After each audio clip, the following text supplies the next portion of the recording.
Shabbat Shalom. Thank you, Rabbi. Thank you, Chazan. Thank you, everybody. Many of you know that I served as a rabbi in Tokyo, Japan for a number of years. I met many Canadians there, by the way, including people from Winnipeg. The story is... That's the voice of Rabbi Carnie Rose last winter, delivering a sermon from the bima at Winnipeg's biggest congregation, the Shaarey Zedek conservative synagogue.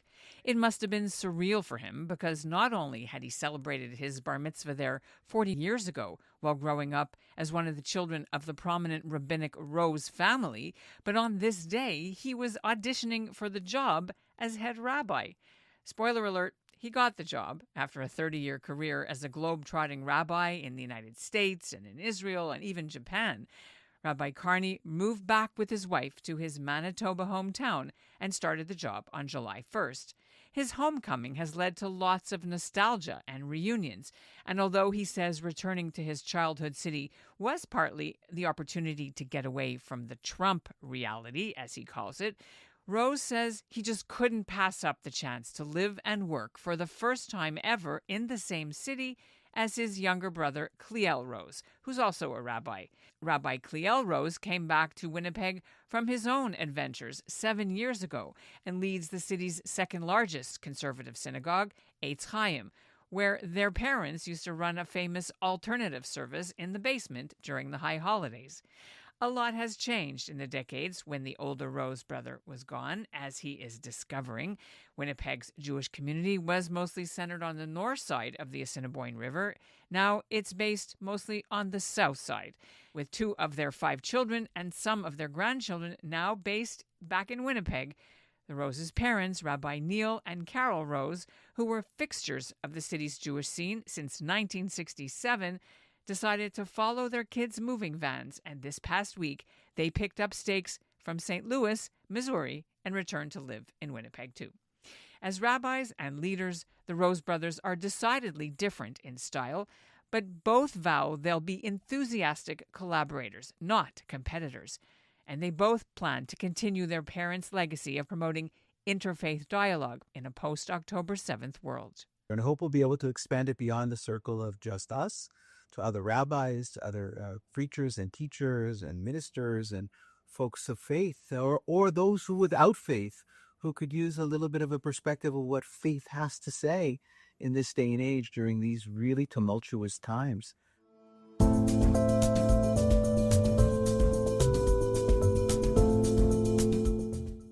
I'm Ellen Besner, and this is what Jewish Canada sounds like for Friday, September 19th, 2025. Welcome to North Star, a podcast of the Canadian Jewish News, made possible thanks to the generous support of the Ira Gluskin and Maxine Granovsky-Gluskin Charitable Foundation. With 2 brothers as rabbis running the 2 largest conservative synagogues in the same Canadian city, that makes for an impressive family legacy already. But there's more. There are 2 other Rose brothers. Both of them are rabbis, one in Boston and one in Israel, where he and his husband were the first same-sex marriage couple to be registered in the Jewish state. And their sister, she's also married to a rabbi. It's a legacy the Winnipeg Roses say comes from the way their parents raised them. The couple chose Winnipeg because they were devotees of Rabbi Zalman Schachter Shalomi, founder of the Jewish Renewal Movement, who taught at University of Manitoba at the time where the Roses followed. So what does the future of Jewish life look in Winnipeg now, with the first and second generation of the Rose dynasty back? To find out, here's my conversation with Rabbis Kliel and Carnie Rose in Winnipeg, and with their father, Rabbi Neal Rose, who we caught up with on moving day from St. Louis, Missouri. First of all, congratulations to all of you for this amazing coincidence, maybe, as the family comes back home to Winnipeg. How has the reception been? So let me start. I'm the one who's been here for 7 years. Certainly, my tenure is not quite as long as my dad's in Winnipeg. But the reception has been overwhelmingly positive. People are so excited about the fact that my brother is here and that my parents are returning. The other, on the more humorous side, is that some people are under the impression that my dad is now the godfather, that we have some sort of monopoly over Jewish life here. What about yourself, Rabbi Carnie? And now you've been home for like a couple months now. How and getting ready for Yontif. How has the reception been since you came home? It's been unbelievably warm, welcoming.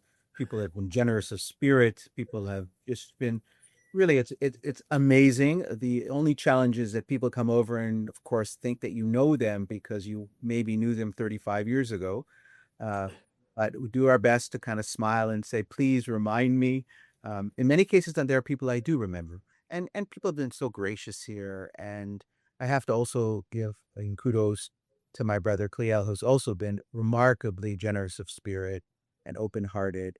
And he and his wife Dorit have welcomed us into their home. We just purchased a home this week. We moved in. So Kliel and Dorit have hosted us and welcomed us and helped us with everything that we needed. And just in general, the open-heartedness, I think it's called Friendly Manitoba for a reason. And it really is Friendly Manitoba, especially amongst friends and family members. Mishpucha is mishpucha. I'd like you to tell us a bit about how you found the community different, or how the community is different when you grew up in the north end of Winnipeg compared to now with Argentinians, Latin Americans, immigrants. How is it a different community, and what challenges does that pose, or opportunities? So, I had the shofar. I might as well continue to blow.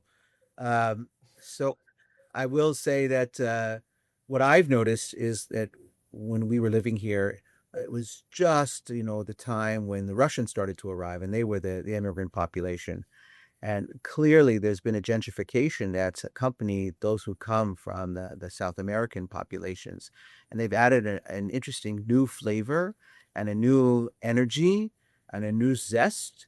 And we encounter them everywhere. And they have none of sort of the preconceived notions. They have none of sort of the history necessarily that we sort of grew up with. Particularly those of us who grew up in the north end of town, which was kind of a different orientation than maybe the south end of town. And just for me, it's been amazing to see. And I think Baruch Hashem, right? Thank God for this population. In some ways, they've created a renaissance in Winnipeg that might otherwise not be there. So they brought a new kind of energy. Of course, all the nostalgia that we have for the folks who lived here from before, all the Eastern Europeans and all of the wonderful stories that we remember growing up, it's fantastic. But laminate on top of that this wonderful, powerful, Zionistic group of individuals who are coming from South America. And I think we have a recipe for some success, growth, and enhancement of the community. I would say also since October 7th, we're also seeing an increase in participation from the Russian-Israeli population. I don't want to generalize, but for many, we didn't have a lot of access to them. And now we're seeing more of those folks really rise up and again help to fine tune our efforts, especially as it relates to supporting the state of Israel.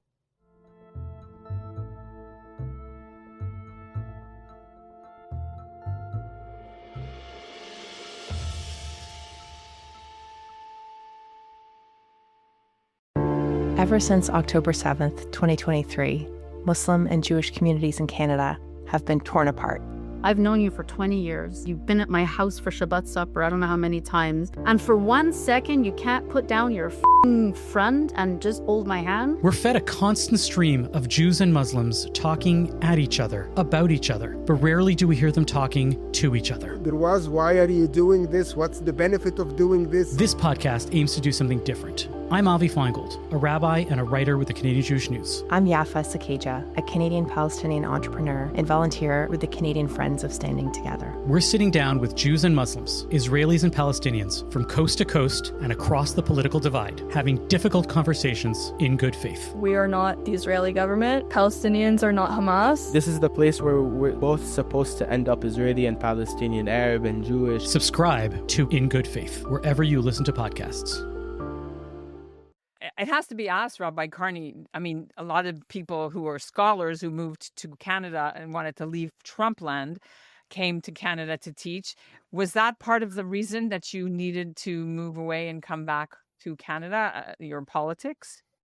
Needed to move away is a kind of an interesting loaded term. I didn't need to move away, but the opportunity presented itself. But I will say that actually what really persuaded me to come back to Canada and back to Winnipeg in particular was the fact that my brother is here. We have never lived as adults in the same city. We are very close, all of us as brothers, but we had never lived as adults, and I had never had the opportunity, other than on video and occasionally, to hear my brother speak, to see him teach, to feel the presence of who he is as a person, a deeply spiritual, educated, loving human, in so many ways reminiscent of my dad. For me, that was something I couldn't turn down. So yes, maybe politics tinged a little bit the decision and maybe the opportunity to get a little bit away from the Trump reality, but it had much more to do with love. I wasn't running from, I was running to. Also, I had my bar mitzvah at Shaarey Zedek. So when I arrived, on the door was a picture of me putting on my tefillin on Victoria Day at the Shaarey Zedek on the bima. Rabbi Neal, hearing this, I know you're about to move. Why did you guys decide that you needed to come back after being in the States for a while to pull up roots at this age? It has primarily to do with family. We have 5 children and 16 grandchildren spread across the planet, but the fact that we have 2 of the 5 children, in quotations, there is why we're moving back. That's number one. We are happy to be rid of Trumpism to the degree to which you can escape it. As a congregant, I miss the style of rabbi that Carnie brought to the congregation. Also, we've been back pretty much every year now for the last couple of years. So we have a kind of idea of how life is in Winnipeg. And we have to add to that, of course, lifelong friends. Alan, I should just insert that as excited as people have been about Carnie's arrival, and it's just been remarkable to witness. Carnie's part of the reason I wanted to become a rabbi, along with my dad. These are 2 of my heroes. Having said that, there's even more excitement around the fact that my parents are returning, which is just so sweet to be able to see that and to hear that from people. What has their contribution been to Winnipeg's Jewish community and the interfaith community, the wider community in Manitoba? I'll have to say, sorry, Saba, so I hope I can jump in here, to say that part of me felt like a traitor coming back to Winnipeg and moving to the south.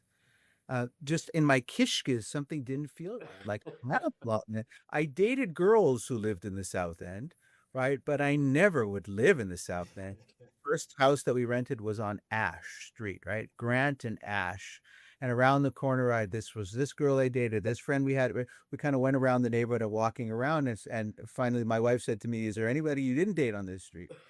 But the truth of the matter was that, we grew up in a relatively small community, but it felt separated or segregated between North and South, that on some level doesn't exist any longer, right, in the same kind of way. However, it also exposed us to a wide variety of individuals. And I think if my parents have had any successes, right, and they've had many that I can list, but amongst them is that they ensured that we met different kinds of Yidden, different kinds of Jews from different kinds of places. And being in Winnipeg, we had, Eastern European Jews are not a monolith. So I still remember being in synagogue and having the fights over whether we were going to say tachanun on a particular day, right? Or pronunciation of particular words. That nuance is basically lost in the Jewish world today, at least I would say within the conservative movement of the world of today. And we were beneficiaries of davening. We shuled around. Maybe that's the best way to think about it, right? We davened at the Lubavitch shul, which was a Lubavitch shul from the city of Lubavitch, right? It was totally made out of wood, where they still had spittoons when we went to shul. And the mikveh was located in Obi's steam bath, right? Which is a place that I'm not sure I would want to frequent today, right? It was just, and colorful figures who we had all kinds of nicknames for, but also deeply, profoundly spiritual, religious individuals. By the way, I think if we don't say this, we'll be remiss, not only within the Jewish community, but in the interfaith community, because our parents are champions of that interfaith dialogue and had relationships, deep relationships which I think for both Kliel and myself, and as well as for our other siblings, have been paradigms of what a true rabbinate has to be. We are not just rabbis to the Jewish community, we are rabbis to the community at large. And that's, I think, fueled a lot of the rabbinate that I've had. And I see the same thing with Kliel and others. Right, about the interfaith thing. Let me bring that up. I know that it was controversial in some quarters in Winnipeg when Premier Wab Kinew was invited to speak at a synagogue several months back. You're smiling, but we have to talk about it. Some people didn't like it. Some people thought it was a good gesture. How do you navigate the post-October 7th reality and going forward with the interfaith legacy your parents have taught you? The interfaith work is, for me, it feels even more important and more valuable right now in a post-October 7th world. It's not to say that that's been easy or that there's access to the same people that there was prior to October 7th. And I think that's true across the board, across North America for many rabbis. Wait, you're saying that they're not interested, or the No, relationships have been... First of all, I have to own my own discomforts, right, on a personal level, and my own priorities. And I would say for the first year or so, my biggest priority was my Jewish community and my not just my congregation, but the whole Jewish community. We really, like elsewhere, we're really suffering. And there was, without getting too explicit, there were certain people who chose not to be in dialogue with me. I think in particular because I was critical of Hamas, I think as every Jew should be, and I was speaking loudly and proudly about the state of Israel and what it needed to do at that particular time. But I think, thank God for my parents and the relationships they established with other clergy outside of the Jewish community in particular, because it's enabled me, and I think that, please God, it will be so for Carnie, to really be able to continue the dialogue, the sacred dialogue, and deepening those relationships. I meet with a Christian clergy 2 or 3 times a year, whose name I'll leave out of this conversation, but we vehemently disagree on the Israel-Palestine situation, and yet we insist on getting together for lunch or for breakfast, whatever it is, and we just listen to each other with that kind of regularity. That relationship would not exist were it not for my parents and the work that they did and the legacy that they built in that regard. My parents really see people created b'tselem Elohim, in the image of the divine. But we grew up in a household where constantly people flooding the house, and we grew up in a bungalow, so I don't want to misrepresent the size of our house. But when I returned, I had about 100 people who came up to me and said, "Oh, Klee, I used to babysit for you." And then I called my mother and said, "How is it possible that all these people babysat for me?" She said, "Well, there were a lot of people in our house, and so they all felt a connection." We're delighted that is the case, that all of our kids. I may also add that our son who lives in Israel, our oldest son, who's also a rabbi, also has been able to outreach in that way, and not easy to do in Israel, right? And the same for our daughter. So we're very proud of the way in which this kind of, I'll use a Christian word, ministry has developed. So I just want to acknowledge, the profound role that Carol played in all this. What's in the secret sauce? So it's Carol, or is it also the Winnipeg winters, or what is it that made your family become sort of the dynasty? And I know people, maybe you don't like that word, and I have to ask you if it makes you uncomfortable, that they have so many rabbis in their family and even grandchildren. So go ahead. Yeah. As kids, we were not perfect children, that's for sure, okay? But when we made mistakes, the language that was used with us was the language of, "This is not becoming.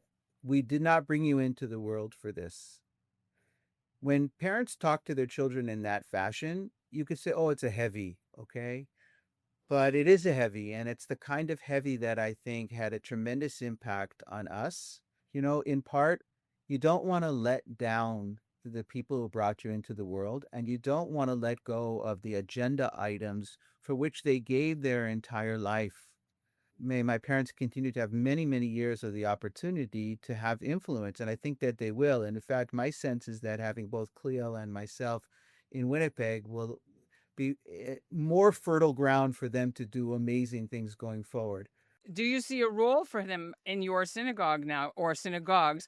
I know that our listeners who may be of a certain age might remember their alternative service that was held. Was it at Winnipeg Beach for many years, or was it in town for the high holidays? Help me with that. And if so, will that be sort of re-brought back? So first of all, yes and yes, I would imagine. But I just want to tell you that I saw an article, I think it was here in the paper, Kliel, if I'm right, that there was an article with an ad from those high holiday services that were done at Winnipeg Beach, and it included a man by the name of Yosef Ben Arosh, right, who is an Orthodox rabbi at the Herzliya, and he was the Baal Tefillah until we took over as the facilitators of the liturgy. We were old enough and we were facile enough to do that. So, was a training ground not only for us, but for lots of other folks who became part of the Jewish community or became the Jewish professionals or became rabbis and cantors and other folks. And by the way, on some level, that's a story that hasn't yet been written about my parents. How many teachers of Torah have my parents catalyzed and facilitated within the Jewish tradition, but let alone in other spiritual traditions as well. And everywhere we have gone, we were at these marches in support of our hostages, and to walk down the lines of hundreds of people and people to say, do you know that your mom did this or your dad did this? Or in my case, I don't know, Klee, if you've had these, but you did this. Somebody gave me a story about something that I said and something that I did as a kid, which was a little embarrassing, but right. But it was actually profound. And you realize, oh my, this family has really made a difference in the lives of so many people. And if you can influence one person, you can change the world. But all these folks have been touched by my parents and by our family, wow, what a great blessing to have been part of this enterprise. Some of the things that were created and modeled to us at a time in the 1970s where it was not popular within the Jewish community to protest and have a rally for Soviet Jews. I can remember being schlepped as a 3-year-old to the legislature with my Abba and having him speak in front of a crowd of, primarily of Jewish folks, sending out the message that Pidyon Shvuyin is something that we stand for. That's a value. That's a sacred mitzvah. And so to be able to stand side by side with my brother at these weekly rallies is so incredibly moving and really very emotional. Listen, my dad's biggest blessing for each one of us, and my mom as well, is that we are our own individuals, right? With our own take on Yiddishkeit and how we transmit that to people. They never wanted to have clones. But to be able to do some of that work in a similar way in our own unique fashion, it's an unbelievable gift. At best, I hope, and I don't want to speak on behalf of anybody else, we hope that all of us aggregated can reach, the kneecaps of our parents. They were such giants in the work that they did, such trailblazers, such innovators. And if we can innovate just a shtickle, a little bit of what they did, we will have made a difference and a contribution. I brought up, are you going to go back to do the alternative services at Winnipeg Beach or some other uses for your time and scholarly No, I think first of all, the alternative minion started in Winnipeg Beach and then was at the invitation of the late Rabbi Rappaport, was housed for many years at the lower level of what used to be Rosh Pina and later became Etz Chayim, and was a wonderful opportunity for us to do, to experiment, and an opportunity for the kids to learn to master the ritual and liturgy. So I don't see us returning to that. On the other hand, I think many of the things that we experimented with have become part and parcel of the standard service, right? And that's what a laboratory is all about. I always saw ourselves as a laboratory rather than an institution. So are you two collaborating on your Yom Kippur speeches and your Rosh Hashanah speeches? Have you consulted with each other, or do you have to make sure that it's different because somebody's going to say that it was the same speech and then, you're going to get in trouble? How does that work? So Carnie's writing my sermons right now, and I will edit them. No, that's not happening. But since Carnie's arrived, we try to meet on a regular basis, just the two of us. First of all, just for some Torah Lishma, and then we talk on a daily basis. I can't seem to go a day without speaking to him at least twice or 3 times a day. Sometimes it's about pragmatic issues, and mostly it's just an opportunity to share something about our personal rabbinate. So to answer the question more directly, we have shared the themes that we're working on, but we're not borrowing from one another. At least I don't think as of right now. Yeah. But you have worked together. I know you did something together, correct, for Tisha B'Av? We did something for Tisha B'Av, and we look forward to hopefully doing more things together as a community. The more that we're working together, the more that we will build our community in a way that we can appreciate and understand one another. I will tell you that it's been really profound to me, the number of people who showed up in synagogue just to come in and tap in to what's going on. With all the security that we've got and all the other kinds of things, people come to the doorway literally looking to come in. They're looking for sanctuary, and your old sense of sanctuary. They're looking for respite. They're looking for a little bit of calm from the storm, the tumultuous nature of the storm that's out there in the world, and coming to a place where you can, somebody knows the name or your face, or they say welcome, or they offer you, a little bit of Crown Royal or a little bit of whatever soda. Just a little something. It makes a very, very big difference. And I know Kliel's seeing it in his community, and I'm seeing it in my community. And it shouldn't surprise us because we grew up in a world where my parents were that place, the place, the shelter from the storm for all kinds of folks. How did you notice the preparations in terms of security coming back to Winnipeg, where you had just recently Folklorama, where there was so much hatred and drama being, screamed at the Jewish, people that were participating? Look, I've lived in communities both in St. Louis and in Cleveland, where the last 2 places that I've been, which occupies, 25 years of my life, right? Where this was de rigueur, what was going on. It wasn't like it wasn't heard of. And not to say that it isn't bad, okay? But I don't think it's quite as hyperbolic as some have described it, at least so far. No, Well, somebody was shot during 2023. There was a bullet that was shot through someone's house. They never solved it, right? There are really live, dangerous realities.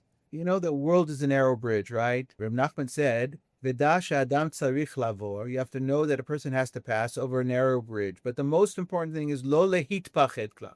Don't allow yourself to become abjectly fearful. Don't fearify yourself. So we have to have security. We need to have, I could tell you lots of funny stories about, I'm not used to walking around with a key or a fob in shul. So I've locked myself out of shul now 3 times because I don't walk around normally with keys, right? So the custodian has to let me in, and I'm not used to it. But on the other hand, it makes a lot of sense. But I don't want to become so fearful that I become frozen into inaction and to not doing the work that needs to get done religiously, spiritually, communally. We still need to march forward and to continue to press on the issues that are most important. And we should be, and take care of ourselves. The first mitzvah that I want everyone to remember is Ushmartem and Nafshotechem.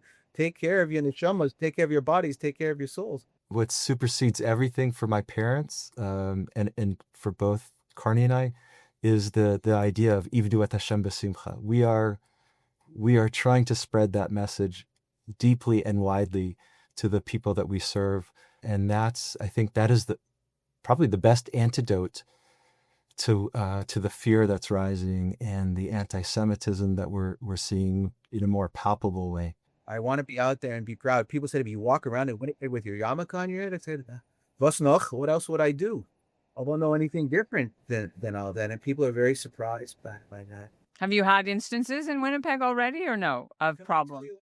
Yeah, my experience heretofore back in Winnipeg is, Rabbi, you must be a rabbi, right? That is a beautiful hat you're wearing. The colors are gorgeous. Do they always match your outfits? What does that symbolize? That is so wonderful. A guy was doing, the glazier who came today to put up the new glass in our offices here, spent 15 minutes on my dime, spent 15 minutes talking to me about how beautiful the Jewish people are and how he's praying for us on a regular basis. He's of a different spiritual pathway, but he spent the time. So my experiences so far have been people who, I went to the Bomber game, right? The football game. I went to a basketball game. We're going to go to hockey games. And so we're going to march forward with optimism and hope. We are the people of Hatikva, right? Of the hope. And we're going to hopefully dream dreams together that will have a better world than the one we currently have. I want to leave it to my son, by the way, who's just started rabbinical school last year. Will be the next generation. And I know Kliel has one who's interested. You know, if I ever saw my parents happy, when we became rabbis, I think they were happy. Okay. But now having the next generation, grandchildren who are going to become rabbis, I think, Saba, if I'm right, that was one of the last times or most recent times that I saw you cry. That's a special moment, the grandkid, the anicle. My career, both as a professor and as a therapist, were wonderful. When I watch these men as rabbis, I realized that I made the right decision not becoming a congregational rabbi. Because the skill and the art they can have I could never achieve. And I'm sometimes in awe of how they do this job. And thank you very much. Shana Tova.